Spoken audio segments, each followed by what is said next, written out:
이 영상이 2천만 원짜리 영상이라고 저는 생각합니다. 여러 가지를 종합적으로 해봤는데 거기에서 내린 결론은 특히나 노출이 매출의 연관성을 많이 지닌다라는 것을 알게 되었고요. 상위 노출 시키는 데는 여러 가지 요소가 작용을 할 텐데 오늘은 그 노하우에 대해서도 풀어보도록 하겠습니다. 카페 매출은 건대입구역 평균이 한 1,000만 원에서 2천만 원의 바운드리라고 생각을 해요. 그러면 사실 매출이 2천만 원밖에 안 나오는데 뭐 마케팅비를 200만 원, 300만 원 쓸 수는 없는 거거든요. 그렇기 때문에 뭐 한 달에 100만 원 정도 기준으로 어느 순서대로 써야 되는지를 보면은 일단 저는 5위는 당근마켓이라고 생각을 해요. 당근의 가장 큰 장점은 구인 구축하기는 너무 좋습니다. 당근에다 올리면 거의 하루면 10명 정도 지원이 될 정도로 구인 플랫폼으로서는 당근이 굉장히 우세한 건 맞는데 그걸로 광고하는 건 사실 저는 효율성이 굉장히 떨어진다고 봐요. 당근마켓은 CPC 광고이기 때문에 클릭을 해야지만 돈이 나가는 구조예요. 그 클릭을 한다고 하더라도 방문으로 이어지기까지는 후킹 요소가 상당히 빈약하게 되어 있거든요. 그러다 보니까 실제로 인스타그램이나 네이버 블로그처럼 그 가게에 대한 상세한 설명을 알 수 없기 때문에 당근마켓에서 클릭을 했다고 하더라도 그게 방문으로 이어지기까지 상당히 어려움이 있다. 그래서 당근마켓을 저는 5위로 뽑았습니다. 제가 그래도 2달 동안 약 40만 원 정도 써보고 콘텐츠도 한 4개 정도 해보고 뭐 하다못해 저희 3월에 오픈 이벤트 할 때는 50% 할인 그런 것들도 자극적인 것들도 뽑아봤는데 클릭률이 굉장히 낮습니다. 당근의 주목적은 중고거래 그리고 지역 커뮤니티잖아요. 그러다 보니까 광고가 노출됐을 때 클릭률이 사실 4% 미만이기 때문에 거기에서 또 구매 전환되는 거는 쉬운 일은 아닙니다.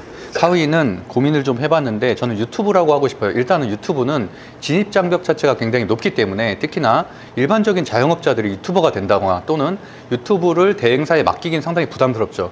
유튜브는 대행사에 맡기게 되면은 약 1회 촬영당 30만 원에서 100만 원 사이가 됩니다. 조회수가 100도 안 나오는 인플루언서라고 하더라도 약 30만 원에서 50만 원 정도는 촬영비, 기획비 그리고 인플루언서 섭외비로 나가게 되거든요. 거기다가 유튜브를 통해서 구매 전환되기는 상당히 어렵다라고 생각하기 때문에 기존 채널이 있지 않는 이상은 비용 대비해서는 효과가 미미하다라고 표현하고 싶습니다. 그래서 4위는 유튜브로 정했습니다. 3위는 일단 인스타그램으로 정했고요. 왜 그러냐면 1년 전만 해도 인스타그램이 정말 중요했었는데 지금은 릴스의 상위 노출하기가 정말 어려졌습니다. 지금은 사람이 출연해서 스토리 중심으로 가야 되는데 그렇게 기획하고 촬영, 편집까지 하기에는 거의 뭐 10시간 이상도 걸리는 경우가 많기 때문에 일반인들이 그렇게 접근하기 어렵다라고 보고 있거든요. 그래서 일단 인스타그램보다는 간단한 글과 사진만으로도 확산 속도가 빠를 수 있는 스레드를 2위로 정했습니다. 그래서 정리해보면은 3위는 인스타그램, 다만 릴스는 무조건 해야 되는데 스토리가 있는 릴스를 꼭 기획해서 촬영, 편집해야 된다.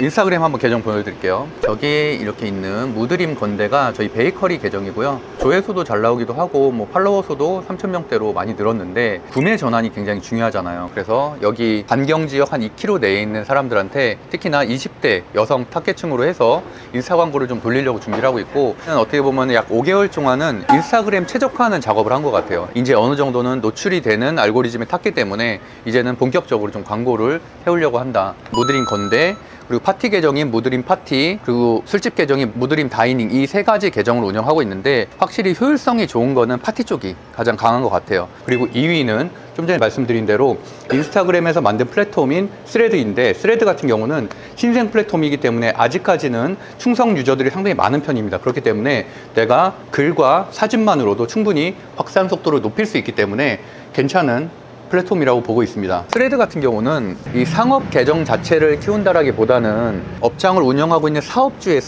스토리를 브랜딩을 해서 그 사람들이 또 다른 사업주들 그리고 다른 고객들과의 라포를 형성해서 고객이 유입하게 하는 방식이 훨씬 더 나은 것 같아요. 사실 스레드를 제가 3개월 동안 좀 집중을 하면서 느낀 게 2가지 부류라고 보는데 하나는 엄청 징징대는 사람, 오늘도 가게 매출이 안 나왔네요. 두 번째는 반대로 너무 자기네 잘 된다는 내용, 우리 가게가 이렇게 잘 나가고 있고 몇 호점 늘어나고 있다, 한번 와봐라. 양극단으로 좀 스레드는 나누고 있다는 느낌이 좀 들어서 마케팅 자체로는 사실은 저는 효용 가치는 많이 떨어지는 것 같고 그보다는 주변에 있는 업주들이나 또는 소비자들과 직접적으로 좀 소통할 수 있는 그런 창구로서 활용하는 게 좀 더 낫지 않나. 여러 가지를 종합적으로 해봤는데 거기에서 내린 결론은 네이버 블로그, 특히나 네이버 플레이스 노출이 매출의 연관성을 많이 지닌다. 최근에 코로나 이후에는 인스타그램이 정말 중요해졌다고 생각을 하는데 블로그를 좀 소홀하게 됐죠. 생각보다는 블로그의 힘이 아직도 막강하더라고요. 인스타에서 어떤 자극적인 릴스를 봤다고 하더라도 결국에는 블로그를 통해서 검증하기 마련이거든요. 그렇기 때문에 당연히 저는 병행을 해야 된다고 생각을 하고 있고, 최근에는 제가 인스타그램에 좀 집중한 경향이 있었는데 결국에는 구매 전환이 잘 안 되는 이유가 조회수가 많이 나왔음에도 불구하고 기본적인 정보를 확인할 수 있는 블로그에 글이 적었기 때문이라고 생각하고 있거든요. 여전히 네이버 블로그가 카페 마케팅이나 이런 술집 마케팅에서 굉장히 중요하다고 생각하고 있기 때문에 6년 전으로 다시 돌아가서 블로그 마케팅에 좀 더 집중을 하고 있습니다. 블로그 체험당은 돌리면 될까요? 우선 블로그를 하는 이유는 네이버 플레이스에서 상위 노출되기 위함인데요. 예를 들어서 건대 조용한 카페 또는 건대 카공 카페 이런 것을 쳤을 때 모바일에서 1위부터 3위 안에는 최소한 들어야 고객 유입으로 이어질 수가 있는데, 블로그 네이버 플레이스 상위 노출에 있어서 3가지 팁을 좀 드리고 싶은데요. 첫 번째는 슈퍼 멤버스 체험단을 통해서 양질의 블로그들을 쌓는 게 좋다. 인플루언서급 블로거들은 슈퍼멤버스를 통해서 업장에 방문하기 때문에 반드시 해야 된다는 말씀을 좀 드리고 싶습니다. 과거의 체험단 사이트와의 차이점은 사전에 카페와의 조율 없이 바로 방문해서 바로 이용할 수 있기 때문에 많은 상위권 블로거들이 최근에 선호하고 있는 플랫폼입니다. 두 번째로는 네이버 플레이스 설정에 있어서 기본적으로 이런 사진 정보 같은 경우들을 당연히 담아야 되고요. 이 사진과 메뉴판은 뭐 기본적인 요소라고 할 수가 있고, 네이버 플레이스에 노출되어 있는 모든 정보를 꼼꼼하게 쓰는 것이 상당히 중요하고요. 네이버 플레이스의 기능 중에 단골 등록이라든지 또는 첫 방문에 쿠폰을 제공할 수 있게 되어 있는데 그 부분을 반드시 사용해야지 상위 노출되는 데 도움이 됩니다. 그리고 마지막, 예전에 과거에 네이버 모먼트라고 불렸었던 네이버 클립입니다. 클립은 유튜브의 쇼츠나 인스타그램의 릴스처럼 짧은 영상으로 노출이 되는 방식인데, 최근에는 네이버에서도 쇼폼인 클립을 밀고 있기 때문에 쇼폼 제작을 반드시 해야 됩니다. 블로그라든지 이런 간단한 어플 가지고도 충분히 제작할 수 있는 정도이기 때문에, 인스타그램 같은 경우는 사실 고사양의 이런 영상이 요구되지만 이런 네이버 클립만 해도 간단하게 가게 인테리어나 메뉴만을 찍어서 올려도 충분히 효과가 있기 때문에 그 네이버 클립을 공략해 보시는 게 가장 빠른 속도로 방문자를 늘리는 방법이라고 생각하고 있습니다. 그럼 하나만 예시 들어주실 수 있나요? 예를 들어서 지금 방영을 앞두고 있는 흑백 요리사 2 같은 경우는 흑백 요리사 1 때 카페 메뉴 중에서 밤 티라미슈가 굉장히 화제가 됐었잖아요. 그러다 보니까 저희도 지난주 목요일부터 밤 티라미슈를 찾는 손님들이 굉장히 늘어나고 있거든요. 흑백 요리사가 화제가 되다 보니까 흑백 요리사에서 언급이 됐었던 디저트를 개인 카페나 이런 술집에서 그런 메뉴를 구성할 수가 있다면, 클립 같은 간단한 동영상 형태로 만들어서 노출을 시킨다면 좋은 효과를 거둘 수 있을 것이라고 생각하고 있습니다. 지금 마음카페 살리기 시리즈를 7개월째 하고 있는데 방향성은 원하신 대로 가고 있나요? 제가 100% 예측한 대로는 흘러가고 있다고 생각하지는 않고, 사실 요리사님 같은 셰프님 고용도 제가 처음 해봤고, 또 물론 파티에서 일정 부분 성과를 얻긴 했지만 3, 4월 달에는 무드림 금산 건축 때문에 또 파티를 쉬고 있잖아요. 그 대신에 5개월 동안 많이 집중을 했었던 거는 블로그, 인스타그램, 스레드, 당근, 유튜브까지 총 5개의 플랫폼에 대해서 마케팅을 많이 집행을 해봤고, 결과값에 대해서 또 분석을 하고 거기에 대한 공부를 하고 있는 것들이잖아요.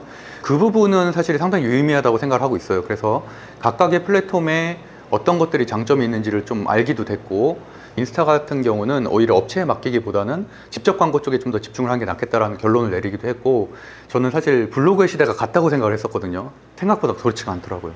블로그는 기본값은 해야 되는구나, 매장 리뷰가 한 100개 정도는 돼야지 노출할 수 있는 구조로 갈 수밖에 없구나라는 걸 또다시 한번 깨닫게 돼서 지금 이번 달과 다음 달까지는 블로그 마케팅에 조금 더 집중을 하려고 하고 있고요.